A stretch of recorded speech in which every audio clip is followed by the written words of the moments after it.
Hola, buenos días.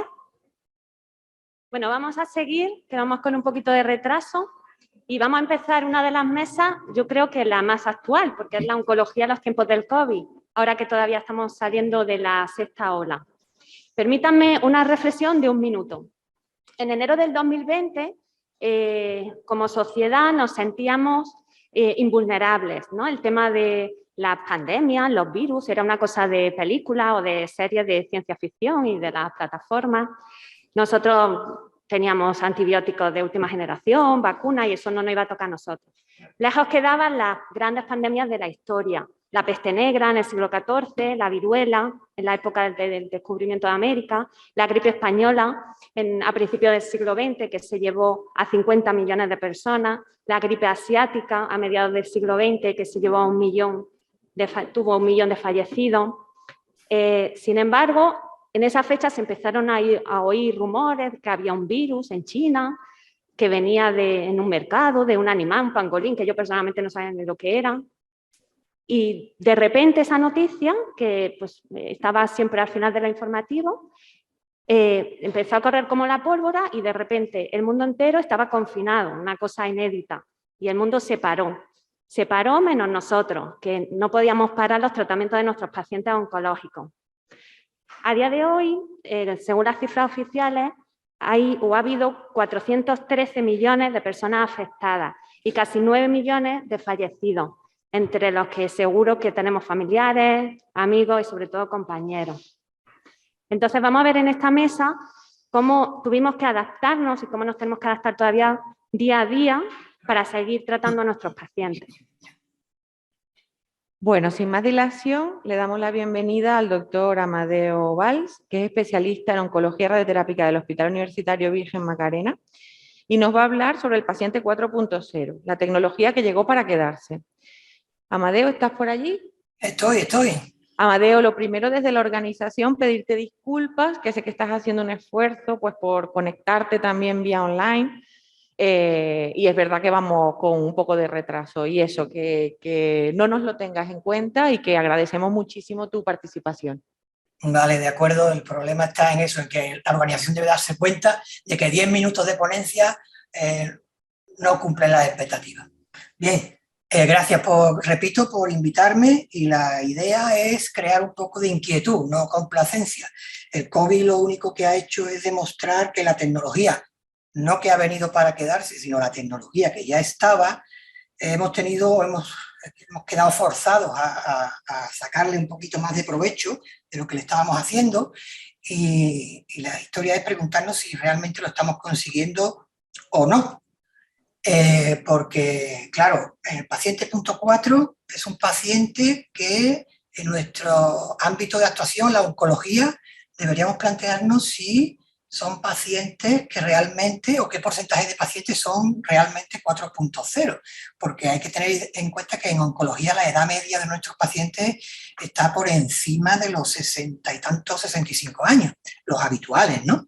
En otras patologías son más jóvenes, pero en esta patología donde vemos en las televisiones cómo las personas más mayores están quejándose de que no saben usar cajeros automáticos, de hacer uso de la tecnología de la información a través de la web y las aplicaciones que hay múltiples con los sistemas sanitarios, bueno, eso es algo que me inquieta, ¿no? Un paciente demanda activamente el uso de este tipo de herramientas en Internet, y ya con eso estamos empezando a hablar de pacientes punto 4 para satisfacer sus necesidades. La pregunta es que sabemos cuáles son las necesidades de los pacientes nos lo han sabido decir, nosotros hemos sabido escuchar a esos pacientes, cuáles son sus necesidades, para experimentar, como dice ahí en esa frase, mejor calidad, la calidad que nosotros entendemos, la calidad que entiende el paciente. A lo largo de estas pequeñas charlas de inquietud, que es la inquietud mía, vamos a intentar ver si nos ponemos o aclaramos un poco o discutimos. Porque la salud, todo el mundo recordará a este personaje, el doctor Alejandro Lladá, el de la calidad metodológica de los ensayos clínicos. Ya definió lo que es la salud de una manera, como veis ahí, un poquito, no diría que ambigua, pero bueno, en fin, ahí cabe todo. Y Alejandro Lladá sigue por ahí sacándonos su conocimiento y charla, incluso dejó algunos titulares, ¿no? Como es de esperar que podamos operar con la tarjeta sanitaria igual que con la de crédito. Eso lo dijo en el 2006. No sé para cuándo lo esperaba. Internet ayudará a reducir el cáncer y la obesidad. Eso lo dijo un poquito antes. Bueno, ¿vosotros qué pensáis? Los resultados mejoran cuando el enfermo está bien informado. Esa es la frase más antigua que dijo y yo creo que es la frase que en principio estaría yo más de acuerdo con él, o que realmente parece que sí, que todo apunta a ello. Porque un paciente 4.0, que como digo, utiliza Internet de manera habitual, pues como veis ahí, podíamos tener algunos hábitos que suele usarse, ¿no? Tener todo el mundo que sea más joven que yo, tiene casi siempre un reloj de estos, watches de estos que le llaman con tecnología de que incluso escuchas el teléfono, escuchas tus latidos cardíacos, te dicen lo que anda, los kilómetros, tu masa corporal, incluso como dice ahí, te recuerda que bebas agua, que eso ya no sé si es oportuno o estamos llegando a un nivel de idiocia un poquito alta.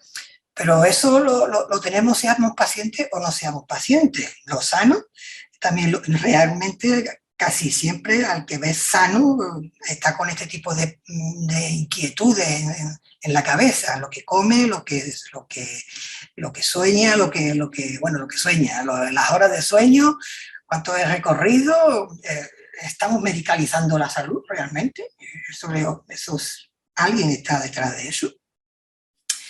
Porque el paciente 4.0, este paciente que 4.0 es la revolución tecnológica que llevamos, necesita pues, una salud 4.0. ¿Y eso qué significa? Porque sea un sistema sanitario digitalizado, ¿vale? Hasta ahí bien. Centrada en el paciente, parecería que sí. Medicina personalizada y de precisión, que ya llevamos toda la mañana hablando de ella. Medicina personalizada y de precisión. Todavía en su grupo de pacientes parece que sí, en patologías que sí, y otras que todavía pues, hacen una medicina pues, de toda la vida. Pero para que un paciente realmente pueda beneficiarse de ser o tener esa categoría de 4.0, necesitamos sanitarios 4.0. Los sanitarios somos 4.0, cumplimos las necesidades, cumplimos el estándar para poder decir que en esta salud 4.0 con pacientes que demandan una atención o una interacción con el sistema a través de toda esta tecnología y estas aplicaciones, ¿estamos nosotros acordes a ello? Esto es un mero ejemplo, lo que estoy poniendo aquí porque no da más tiempo.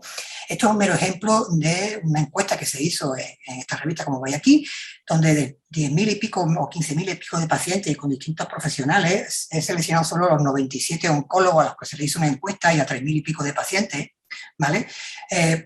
Preguntando temas sobre el acceso a la información total, el registro de salud o el registro de historia clínica de los pacientes, porque así lo decía la norma que se creó en América, ¿no? Que el paciente tenía derecho a toda la información disponible de su historia clínica. Como veis aquí en esta tabla, a la izquierda están las opiniones de los médicos y a la derecha están las opiniones de los pacientes. Cuando se hacen las preguntas en la encuesta de si en general que el paciente tuviera acceso a la historia y a las notas del médico, eso sería beneficioso, sería una buena idea, pues tanto los pacientes como los médicos, entre el 70% los médicos y el 98% los pacientes dicen que es una buena idea. Luego ya cuando se inquiere un poquito más la pregunta, que si ese acceso va a condicionar que la visita del paciente venga mejor preparado y sea más fácil de trabajar en esa consulta, los médicos ya son más dispares a la hora de contestar, ¿no? No está tan claro, ¿no? Sin embargo, los pacientes mantienen o siguen manteniendo que es extremadamente importante para ellos el hecho de poder acceder a sus historiales, ¿no? Para poder prepararse la visita. Y en esta otra y segunda y definitiva, pues como veis ahí, si va a la izquierda los médicos y a la derecha los pacientes, tendríamos como el hecho de que los médicos parece que creen que el hecho de acceder a la historia puede ser confuso, puede más que ayudar, puede confundir al paciente. Los pacientes a la derecha no están de acuerdo con eso. Sí, creen que es favorable el hecho de acceder a la historia clínica o a las notas de los médicos, ¿no? De manera que una de las últimas preguntas es si eso condiciona mayor número de llamadas o de acceso al médico fuera de las visitas programadas por el mero hecho de tener acceso, parecería que no, ¿no? Y los pacientes dicen lo mismo, que eso no significa que vayan a estar, entre comillas, molestando fuera de las visitas programadas. En definitiva, lo que concluye este pequeño estudio es que las opiniones de los pacientes y de los médicos no van parejas, no van alineadas. Los pacientes parece que expresan un mayor entusiasmo a la hora de obtener el hecho de poder acceder a su historial clínico, ¿no? Y en oncología, concretamente, esta carta, este artículo concluye que las visitas y las expectativas se podrían mejorar y ser más realistas por el hecho de tener un acceso a la historia clínica. Perdona, te quedan ¿sí? 2 minutos. Venga, 2 minutos ya, mire usted. Sí. Bueno, pues el sistema sanitario necesita reinventarse, lo dijo nuestro compañero y amigo, el doctor Medina Carmona, el septiembre pasado. Yo entiendo que eso podría ser, o creo entender que sería algo como esto, ¿no? Resultados en salud, ¿para cuándo? Porque cuando los pacientes acceden a las historiales, acceden a la información de un centro, el que sea, privado o público, un determinado servicio, habitualmente lo que encuentra es que la tecnología que tenemos, los ensayos clínicos en los que estamos en marcha o publicaciones, si somos referentes, que incluso los currículums de los profesionales, a cuántos pacientes hemos atendido, pero el paciente realmente, como veis aquí a la derecha en este consorcio de resultados en salud, al paciente le interesa saber cuánto va a vivir, con qué calidad de vida va a vivir. Si en este caso del cáncer colorectal, el estómago, ¿qué le va a suponer? Si va a tener toxicidad crónica por la quimio o la radio que ha recibido. Es decir, realmente estamos centrados en el paciente, le estamos dando respuesta a los pacientes en lo que realmente creo que le importa al paciente, ¿no? Porque aquí ser paciente es inevitable, todos vamos a pasar por ser paciente y nos gustaría tener preguntas que son los endpoints más gordos, ¿no? ¿Estaré vivo o estaré muerto dentro de 2 años, dentro de 5 años? ¿No? Porque al final siempre nos van a encontrar con algún problema, como dice el chiste o aforismo de usted no está sano, usted está mal estudiado, ¿no? Y habrá que discernir bien qué podemos hacer con la intención de algunos lobbies de crearnos problemas o estilo de vida como si estuviéramos siempre enfermos. Porque nuestra salud, como vemos aquí, porque los pacientes son cada vez más responsables, pero lo más importante de todo lo que llevamos en todo este desarrollo tecnológico son nuestros datos. Realmente al final pasamos que el paciente va a incorporar esos datos a su conocimiento, va a tener acceso a ellos y nosotros tenemos que aportar unos datos de calidad, no de cantidad, la calidad. Y aquí se ha hablado ya de algoritmos, porque hay un gap entre la industria, todo lo que nos ha aportado la industria con esta tecnología para poder estar en el Internet de las cosas, en la computación en la nube, en los sistemas de Big Data, una cantidad de datos no supera o no mejora la calidad de los datos. Y hay un gap entre los clínicos, los científicos y los ingenieros. Y ese gap debería ser menguado. Deberíamos tener mucho más contacto con nuestro personal de las TIC en los hospitales de la tecnología de la información y de la comunicación, porque hay una larga historia de ineficiencia entre la tecnología que existe y los hospitales, la salud y la atención médica. Por todo esto, aquí no estoy hablando ni tengo tiempo de hablar de la humanización que puede suponer o de esa deshumanización que puede suponer el hecho de incorporar demasiada tecnología o tecnología en plan postureo.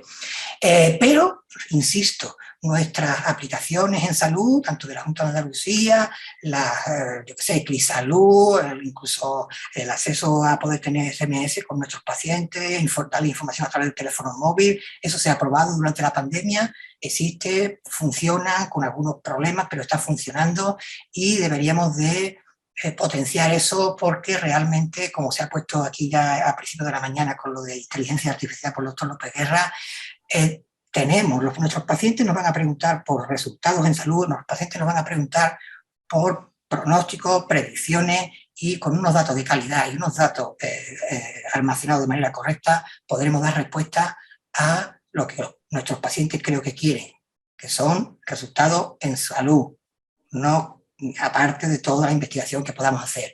Y finalmente, la mejor tecnología disponible sigue siendo la comunicación médico-paciente. No se nos olvide, si no perdemos la humanidad. Y ahora digo yo, la ciencia de los datos debe estar en el currículum de la medicina académica para que la atención a nuestros pacientes sea acorde a lo que se espera de la sociedad y de nuestros pacientes. Ya está, no sé si he cumplido. ¿Cumplir? Perfecto.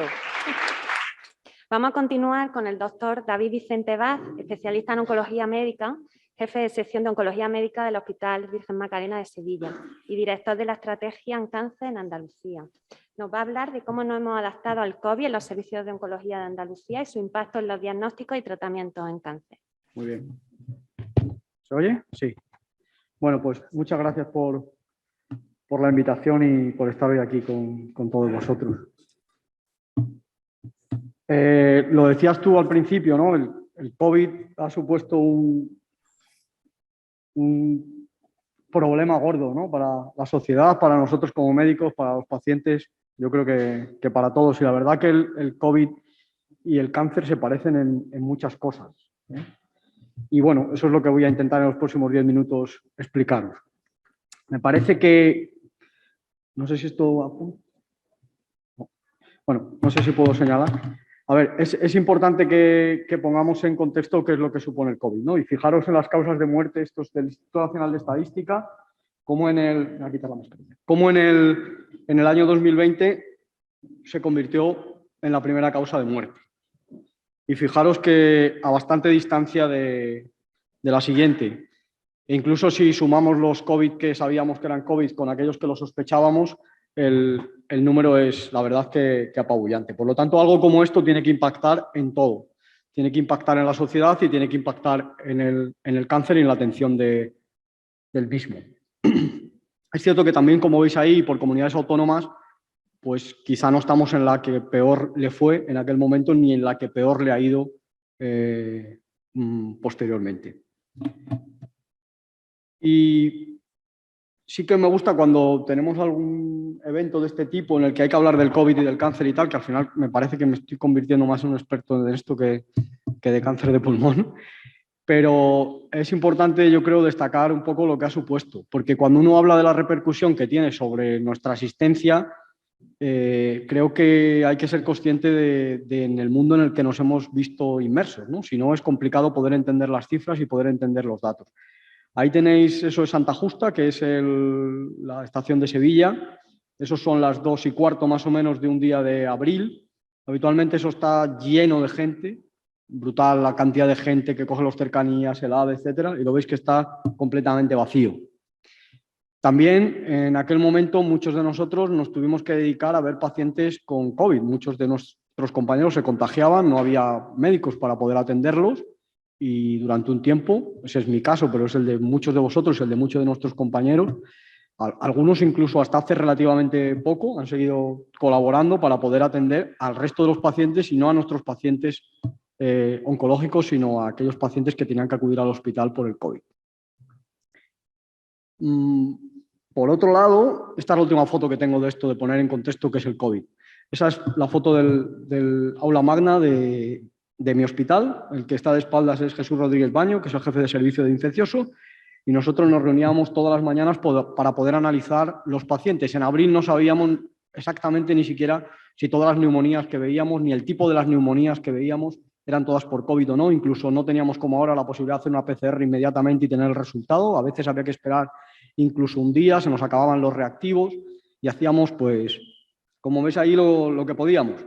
Y además, el otro que tenéis a la derecha es mi WhatsApp, lo hacíamos con miedo. Esta es una de mis compañeras, está tachado el nombre y me preguntaba si yo estaba de guardia, pues para no quedarse sola, ¿no? Porque era difícil atender a los pacientes y saber lo que teníamos que hacer con cada uno de ellos, que hoy en día, gracias a Dios, sí lo sabemos. Por lo tanto, ese era el contexto. No pretendo ser dramático, pero es que era así, es la verdad. Pero también nos enseñó que el COVID tiene muchos aspectos positivos. fuimos capaces de adaptarnos a algo que no pensábamos que íbamos a vivir nunca. Y los hospitales pues, fueron capaces de adaptarse y cada uno de nosotros a esa atención. Se puso en valor el liderazgo clínico. Esto me parece clave. Es decir, estamos acostumbrados a que los jefes se supone que son los que tienen que dar las normas y dictar las normas, y en aquel momento solo aquellos jefes, pero muchos de los adjuntos e incluso residentes que eran capaces de tener ese liderazgo, se convirtieron en elementos indispensables para poder atender a los pacientes. Esto es muy importante y nos hace ver que ser jefe o director de una estrategia, lo que sea, no sirve para nada si no existe detrás un liderazgo. Esto es muy importante.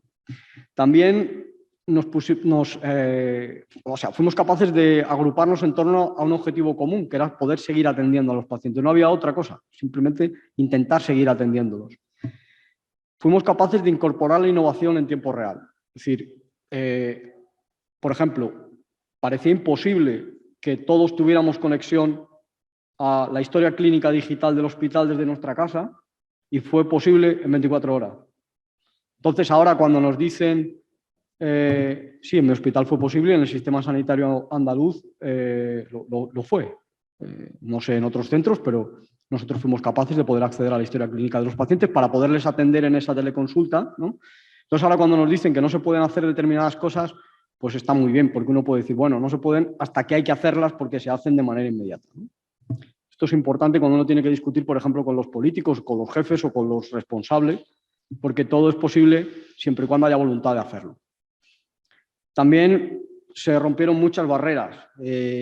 Daba igual, uno podía ser oncólogo y trabajar en el COVID, o podía ser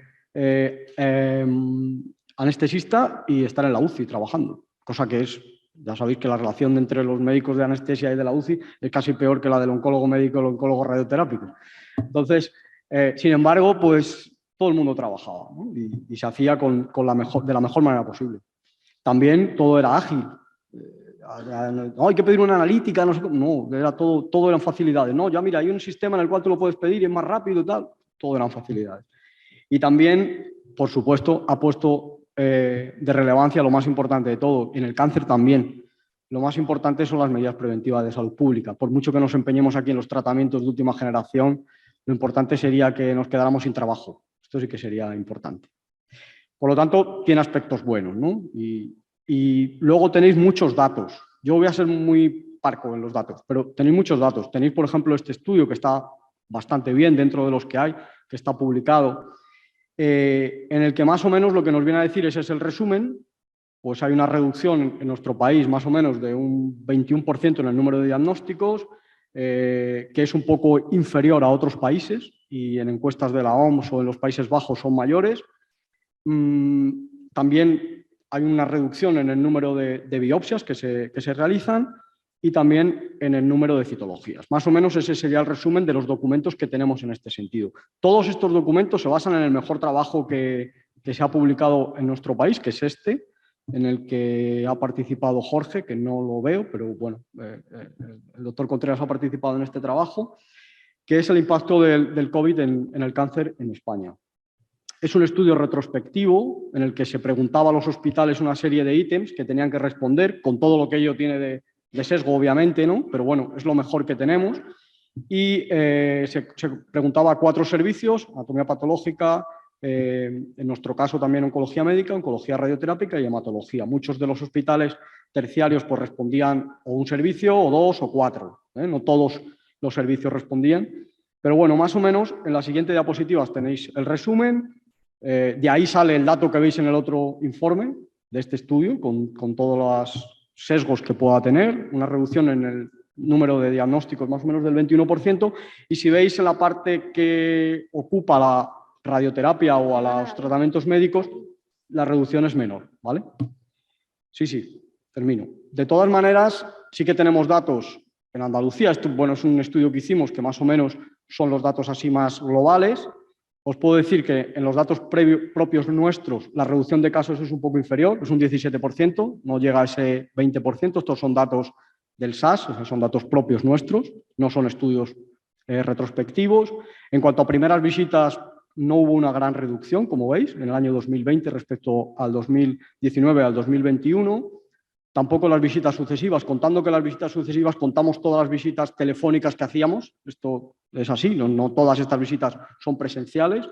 El número de cirugías por cáncer bajó un poquito, aunque fue uno de los criterios intentar no suspender los quirófanos cuando el diagnóstico era de cáncer y así todos los hospitales se adaptaban a esto.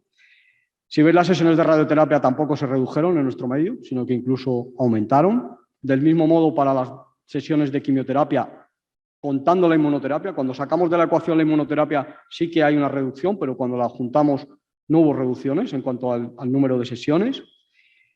En cuanto a los cribados, si bien una reducción en el número de mamografías, el cribado de colon continuó de la mejor manera que podíamos y hemos seguido diagnosticando pólipos y, lo más importante, pacientes con cáncer de colon en estadios iniciales, con lo cual, bueno, todos estos datos en conjunto hacen ver que en la medida de lo posible nos hemos adaptado, cada uno como ha podido, cada servicio como ha podido, a intentar seguir atendiendo a los pacientes, y cuando uno compara los datos de nuestra comunidad autónoma con el resto, pues la verdad es que no hemos salido demasiado mal. Estos datos que yo tengo, que os he presentado aquí, y otros más complejos, están pendientes de recoger por cada una de las comunidades autónomas, porque hay un acuerdo del Consejo Interterritorial que así nos obliga. Los datos están ya recogidos y se publicarán en breve de todas las comunidades autónomas y el impacto del COVID en el cáncer. No son datos, no son encuestas, sino que son los datos reales de cada uno de los sistemas de salud de nuestras comunidades autónomas.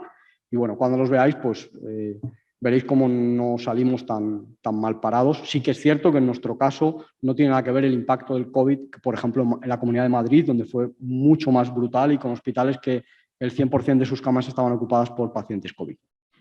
Por lo tanto, y son ya 4 diapositivas, lo primero, creo que como futuro, en esa adaptación hay que tener una serie de pasos, hay que intentar seguir operando a los pacientes que tienen cáncer independientemente de las pandemias. Tenemos que minimizar el impacto que se produce en los programas de cribado. Es difícil cuando uno mete a las personas en su casa que puedan seguir haciéndose las pruebas, pero tenemos que buscar maneras para seguir intentándolo porque eso es muy importante. Las herramientas corporativas digitales nos permiten adaptarlo y hay que seguir invirtiendo en ellas, por supuesto en la teleconsulta, la telemonización, la telefarmacia, que nos ha ayudado mucho a poder enviar la medicación a casa de los pacientes y que no tengan que venir al hospital a recogerla y que se ha quedado, que lo seguimos haciendo, y por supuesto reorientar todos los circuitos para que sean lo más sencillos posible. No tenemos la solución definitiva, pero sí que tenemos una manera de intentar adaptarnos, que también está en la estrategia, que sabéis que está publicada en el BOJA en plena pandemia, con sus acciones. No voy a entrar en esto, pero bueno, es una herramienta para intentar hacer las cosas mejor, intentar conseguir mejores resultados para los pacientes, que además ha sido premiada, con lo cual estamos muy contentos. Y las 2 últimas diapositivas son para mí lo que me parece más importante y lo que me ha enseñado el COVID, pero la medicina en general. Yo creo que lo importante es que podamos atender a los pacientes de manera multidisciplinar. Y esa reunión que veíais por la mañana en el COVID, en el que pues, cada uno aportaba lo que podía dentro de lo que cada uno sabíamos, pues yo creo que es la mejor manera de atender a los pacientes con cáncer y, desde luego, esta sociedad científica pues, puede ser un ejemplo de ello, ¿no? Intentar que cada uno de nosotros pueda aportar lo mejor. Porque aquí está Amadeo de espaldas. Porque esto es nuestra comisión de tumores torácicos. Amadeo estaba despistado porque está mirando para el otro lado. Pero bueno, es la manera que tenemos de trabajar, tanto intrahospitalariamente como a veces tomándonos una Coca-Cola, por aquello de no decir cerveza, aunque ya veis la foto, ¿no? Creo que esa es la manera de intentar colaborar todos. El COVID lo único que ha puesto de manifiesto es que esto es lo más importante. Lo más importante es poder estar juntos en lo que nos toca, y cuando lo que nos toca es mucho más duro, como ha sido ahora, si estas herramientas las tenemos disponibles, son claves para poder tener éxito, como parece que hemos tenido. Así que nada, muchas gracias y yo creo que esto es lo que tenía que contaros. Muchas gracias, David, por tu magnífica presentación. Damos la bienvenida a Huberto Mersman. Él es ingeniero químico y además técnico superior en prevención de riesgos laborales, coordinador de prevención de riesgos laborales, gestionando dicho servicio en el grupo ASISA. Incluye los hospitales del grupo HLA de Granada, Almería, Jaén, Málaga, Ceuta y Melilla. Parece que tiene mucho trabajo. Entonces, bueno, pues sin más dilación te damos la bienvenida. Hola, buenos días a todos. Muchas gracias a por la presentación y pues nada, me siento bastante abrumado por la audiencia a la que me estoy dirigiendo porque la doctora Serradilla, Ana Serradilla, me invitó a participar en esta ponencia y yo le pregunté, oye, ¿pero por qué si yo no soy sanitario? Y me dice, bueno, pero es que eso me da igual, tú eres la persona, el interlocutor que tenemos en el Hospital Inmaculada. Como técnico de prevención de riesgos laborales te has encargado de todo el tema del COVID, de interlocutar con médicos, interlocutar con pacientes. Has sido el responsable de la vacunación COVID en el hospital, más de 500 profesionales han pasado por mí e incluso tienes la guinda de ser un paciente oncológico porque en mayo me diagnosticaron un carcinoma epidermoide en la lengua y bueno, las tres patas de la pregunta que me hizo la doctora de a quién, cómo y cuándo vacunar, pues bueno, voy a intentar dar un poco de respuesta de mi punto de vista. En esta audiencia entiendo que básicamente estamos predicando un poco entre conversos, hablar de la vacunación, del beneficio de la vacunación, de que las vacunas son seguras, de que las vacunas han servido, de que han sido efectivas, de que han reducido muchísimo la presión hospitalaria. Pues sí, es muy importante. Pero yo creo que muchas veces cuando viene el paciente a veros o a vernos, sus fuentes, sus evidencias no son las mismas a las que acudimos nosotros de autoridad sanitaria, de publicaciones en revistas científicas, de la Agencia Europea del Medicamento y demás. El paciente viene y nos dice... Mira que ayer en 4 vi a Risto Mejide y me dijo que las vacunas pues no parecía que estaba muy segura, se han detectado una serie de trombos en no sé dónde, mi cuñado me ha dicho que... Y entonces ahí es donde al final la labor del médico que decía anteriormente el doctor Amadeo Valls, esa humanización, esa cercanía, ese convencimiento, esa seguridad con la que nosotros interlocutamos con el paciente o incluso en mi caso con los profesionales sanitarios, pues se antoja fundamental para lograr ese objetivo de que la vacuna, de que todos nos vacunemos. Estamos viviendo una época en la que sanitarios juegan a políticos y políticos juegan a sanitarios. Entonces, muchas veces hay informaciones cruzadas e intereses políticos de por medio que generan mucha controversia. Ahora mismo, justo ¿en qué situación estamos? Tenemos 2 estrategias de vacunación lanzadas. Una, la de la Junta, que es en la última actualización es de 27 de enero, y mientras que el Ministerio de Sanidad tiene una lanzada de 8 de febrero, que tarde o temprano pues, será traspuesta por el SAS. Pero, ¿en qué situación estamos? Pues respecto al paciente oncológico, al paciente pues, grupo 7, en el que yo también me incluyo, en octubre más o menos fue cuando empezamos esta tercera vacunación, esa dosis que se llama adicional o de recuerdo o de refuerzo. Y el procedimiento actual dice que una vez vacunada en las personas del grupo 7, a partir de 5 meses se ha autorizado una cuarta dosis. El tema es que para ver si la cuarta dosis para ver si la tercera dosis es efectiva o no, se establece una serie de serologías pero no la serología de inmunoglobulina G, de inmunoglobulina, sino una serología con título de anticuerpos de la proteína S. Entonces, los pacientes con el sistema inmunológico que no responde adecuadamente a la vacuna, los que se hagan esa serología y no arrojen anticuerpos pasados 15 días, un mes de la vacunación, serán propuestos para el nuevo medicamento que está pendiente de aprobación, el famoso Evusheld del laboratorio de AstraZeneca, que bueno, es un fármaco que desde el 24 de enero está en evaluación por la Agencia Europea del Medicamento y pues son 2 anticuerpos monoclonales que ha demostrado eficacia consistente en una profilaxis en preexposición de enfermedad sintomática COVID. Es decir, los pacientes de grupo 7, los que no desarrollen esa inmunidad con la vacuna administrada, pues serán propuestos para recibir ese medicamento. Siempre a partir de la tercera dosis, que bueno, que en general ya prácticamente todos la tenemos administrada. Es decir, si nos la pusimos en octubre, pues más o menos en abril será cuando empecemos con esa cuarta vacuna.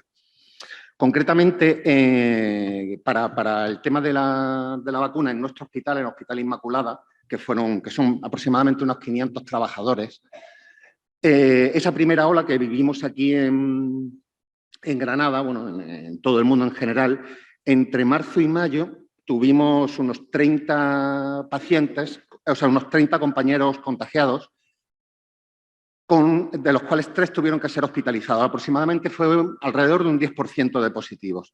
En esa segunda, tercera ola, entre octubre y enero del 20, que en Granada fue especialmente virulenta, tuvimos unos 50 con un hospitalizado que incluso se convirtió, yo le llamaba el milagro de la Navidad, un médico, el doctor Becerra, con 80 años, lo cogió el COVID y terminó saliendo de la UCI después de más de un mes de estancia. Y tuvimos aproximadamente un 15% de compañeros positivos. Llegaron las vacunas justo en enero, entre enero y febrero nos las pusimos, enero-febrero del 20, mayoritariamente con Pfizer. Y en un periodo entre febrero y diciembre de este año, realmente solo tuvimos 4 positivos.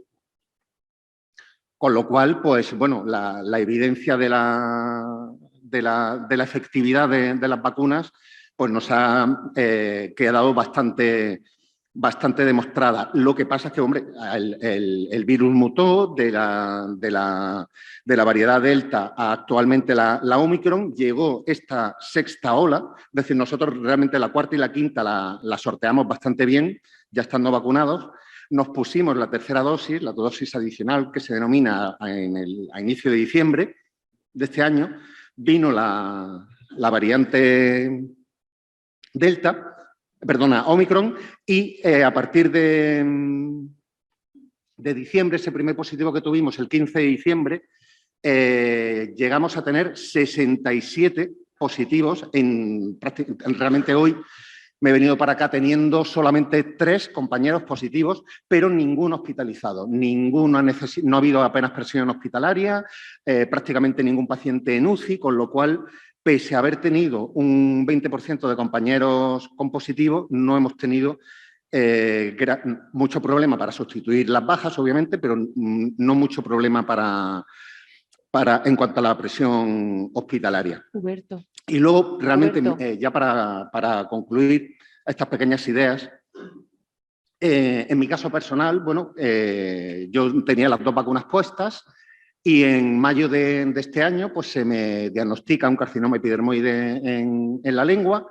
Mi ángel de la guarda, la doctora Román, masilofacial de aquí del servicio de traumatología, o sea, masilofacial en traumatología, me lo detecta, me opera y va todo estupendamente. Luego ya al extirparme los ganglios se me detecta metástasis encapsulada y pues se me decide dar radioterapia gracias a guiada por la doctora Galván aquí en el Virgen de las Nieves.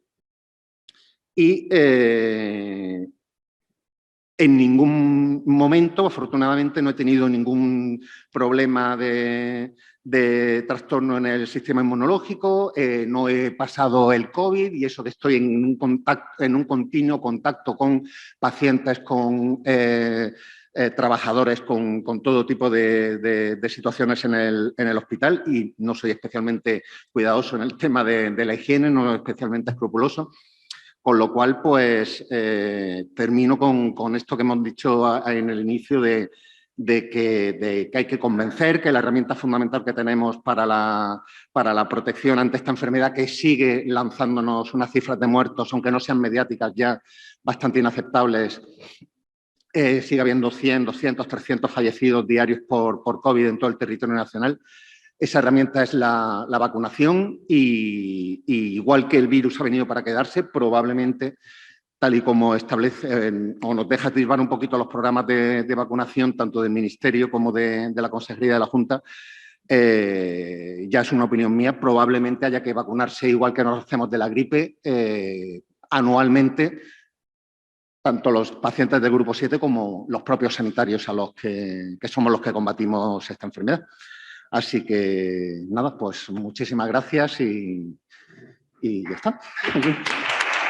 Muchísimas gracias, Hubert. Continuamos con Sergio González, diplomado en enfermería, con formación en cooperación internacional y promoción de la salud, en enfermería clínica, en enfermería en anestesia y reanimación, experto en urgencia y enfermero de hemodiálisis en el Hospital Torre Cárdenas de Almería.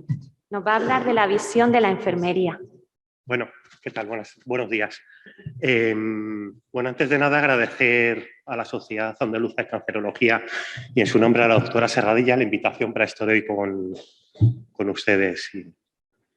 Bueno, vamos a hablar un poco del año 2020. Vamos a empezar con una pequeña introducción de lo que ocurrió en marzo del año 2020. Mucha gente va a recordar este 2020 como una travesía por el desierto.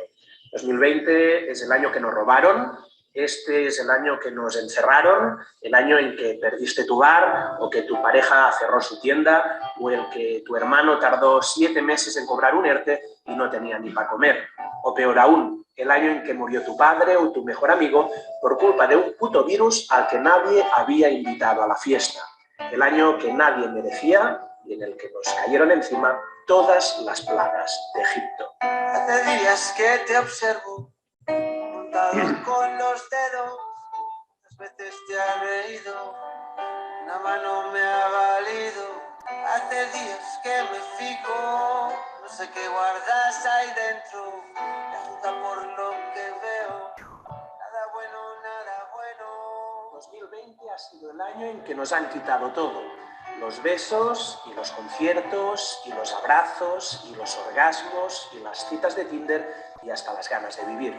Porque ha sido el año en que todo el mundo podía morir, aquí y ahora, sin cita previa ni acuse de recibo, sin entierro ni despedida, sin aviso ni honores en la partida, por algo tan pequeño y tan microscópico que se coló en nuestras vidas sin que lo viéramos venir. Y si salgo corriendo, tú me agarras por el cuello. No te escucho. Bueno, pues si echamos un poquito la mente atrás, pues nadie se puede imaginar lo que hemos vivido, lo que ha ocurrido, ¿no?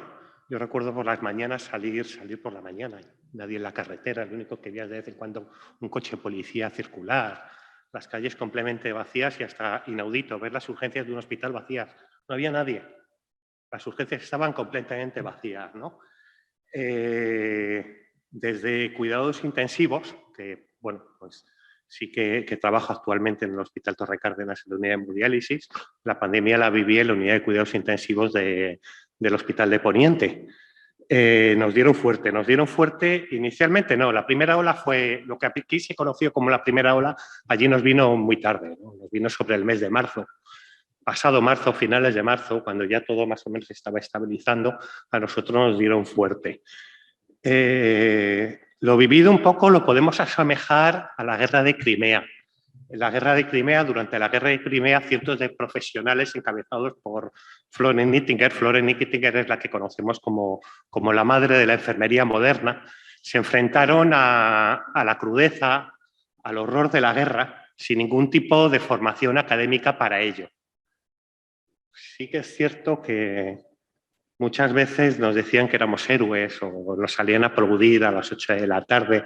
Yo nunca me sentí un héroe. Yo dije que el día que me gradué, pues asumí que tenía una responsabilidad y que si un día venía una pandemia éramos los que teníamos que solucionar el problema. Pero la verdad es que no estábamos preparados. No estábamos preparados para lo que vino ni para lo que vivimos. Conseguimos afrontar todas nuestras dudas y nuestros temores en pos del cuidado del paciente y teniendo como única meta la asistencia sanitaria. Y la asistencia sanitaria integral. El COVID para nosotros, para mí como enfermero, tuvo dos líneas de trabajo. Una que era la línea de trabajo meramente médica, en la que el intensivista pues, tenía que pautar un tratamiento y ver cómo enfocábamos el tratamiento. Pero nosotros, como enfermeros, que somos los responsables, los encargados o los que nos dedicamos al cuidado del paciente, teníamos que humanizar un poco lo que estaba ocurriendo. No podíamos seguir viviendo las situaciones que vivimos durante esa primera ola en la que el paciente fallecía y el paciente moría sin ningún tipo de visita, las familias no sabían nada. Un buen día dejaban a su familiar en urgencias, les aislaban en una planta, si evolucionaba en estadio crítico nos lo subían a la UCI, nadie sabía nada y si lamentablemente al final fallecían, recibían una llamada, su familiar ha fallecido y con suerte podían ir 1 o 2 al entierro. Eso no podía seguir así, teníamos que humanizar un poco todo ese trance que tanto el paciente como la familia vivían. Yo siempre he dicho que, o siempre durante mi praxis profesional, he intentado apoyar mucho a la familia, enfocar, siempre he seguido una dinámica, ¿no? Si el paciente fallece, se va, se ha ido, ya se ha muerto, ¿no? Pero los que se quedan son las familias. Y el recuerdo o la sensación que tenga esa familia de lo que ha hecho, no ha hecho o podía haber hecho, es lo que se van a llevar el resto de su vida encima. Entonces, nuestro objetivo principal desde el principio fue intentar humanizar. A partir de la segunda ola, tercera ola, verano del 2020, ya empezamos a hacer una serie de estrategias para intentar acercar tanto el cuidado al paciente como la familia al propio paciente. Esto nos ha sometido siempre hemos dicho que ha sometido al sistema sanitario un gran estrés, pero las unidades de cuidados intensivos en especial desde el minuto 1. En nuestro caso precisamos un aumento, una ampliación de un 300% en el peor momento de la pandemia y tuvimos que transformar, adaptar los recursos. Esto ha demostrado que cuando se quiere se puede. Nunca en mi vida profesional he visto a tanta gente aportando al mismo tiempo. O sea, hasta el compañero renegón, que todos tenemos un compañero renegón en la unidad, aportaba. Hasta las propias administraciones donde, bueno, pues siempre hacer cualquier cosa era más bien complicado, ¿no? Cambiar una silla de un punto a otro punto, pues había que hacer 5 escritos y 44 solicitudes para que te autorizasen a cambiar una silla de un sitio a otro, ¿no? Se adaptaron los recursos, transformamos, como podéis ver en la imagen, eso es un quirófano transformado a unidad de paciente COVID. Los hospitales de día quirúrgicos los transformamos a box de cuidados intensivos y las salas de reanimación se transformaron a box de cuidados intensivos. Todo eso, pues de la noche a la mañana. De la noche a la mañana, pues teníamos un problema, que claro, todo era zona COVID, todo era zona sucia, todo eran pacientes COVID, pero teníamos que seguir recibiendo pacientes no COVID. Teníamos que seguir manteniendo el paciente de cuidados intensivos que fuese limpio, que no fuese un paciente COVID, ¿no? Y bueno, pues de la noche a la mañana se sacan una unidad de cuidados intensivos limpia. En una esquinita del hospital, donde había una sala de espera, llegó mantenimiento, hizo 4 paredes, no era bonita, pero servía. No servía. Teníamos respiradores, teníamos hemofiltros, y atendemos al paciente. 2 minutos.